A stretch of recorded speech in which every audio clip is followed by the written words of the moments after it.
हाय, Hindi law channel में आपका स्वागत है। मैं एडवोकेट एफ.के. राजपूत आज आपको भारतीय दंड संहिता की धारा 2 के बारे में बताऊंगा। भारतीय दंड संहिता की धारा 2 हमें बताती है भारत के क्षेत्राधिकार या भारत के भीतर किए गए अपराध के दंड के बारे में। यदि कोई व्यक्ति, चाहे वो भारतीय नागरिक हो या विदेशी नागरिक हो, भारत के भीतर या भारत के क्षेत्राधिकार के भीतर कोई कार्य या लोप करेगा तो वह भारतीय दंड संहिता 2 के तहत दंडनीय होगा, अन्यथा नहीं। यदि हम यहाँ पर क्षेत्राधिकार की बात करें तो 2 प्रकार के क्षेत्राधिकार होते हैं।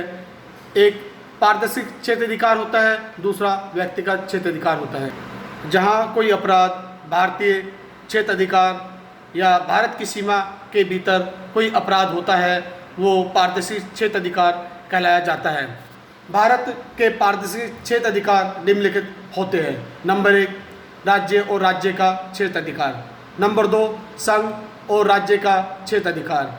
नंबर 3, भारत में बाद में शामिल किया गया क्षेत्राधिकार।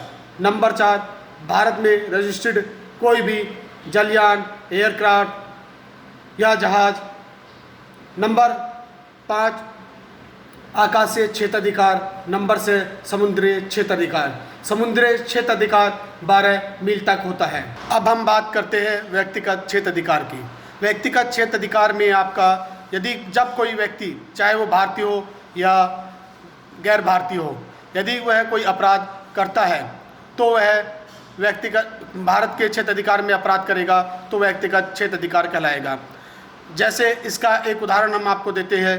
कोई भी व्यक्ति भारत के एयरक्राफ्ट या जल एयरक्राफ्ट या कहीं भी या कोई भारत का रजिस्टर्ड विदेश में भवन जहाँ से भारतीय काम होता है उस पर किसी भी क्षेत्र में कोई अपराध करता है तो वो ऐसा समझा जाएगा कि उसने वह अपराध भारत में किया है और वो व्यक्तिगत क्षेत्राधिकार के तहत भारतीय दंड संहिता धारा 2 के तहत दंडनीय होगा। परंतु कुछ ऐसे भी व्यक्ति हैं जो संविधान के कारण या विश्व के विधियों के कारण भारतीय दंड संहिता की धारा 2 के तहत उनको बचाव है, जिसमें कि विदेशी सैनिक।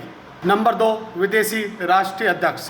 नंबर 3, राज्य के उच्च अधिकारी जैसे राष्ट्रपति या राज्यपाल।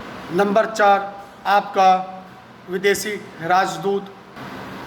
नंबर 5, विदेशी पोत, जिसमें आपके युद्धपोत, आपका सामान ले जाने वाले जहाज आदि सम्मिलित किए जाते हैं। नंबर 6, निगम आदि। यह निम्नलिखित व्यक्ति क्षेत्राधिकार से उन्मुक्तियाँ यानी बचाव इनको प्राप्त होता है। आज हमने बात किया आपका भारतीय दंड संहिता की धारा 2 के बारे में। धन्यवाद।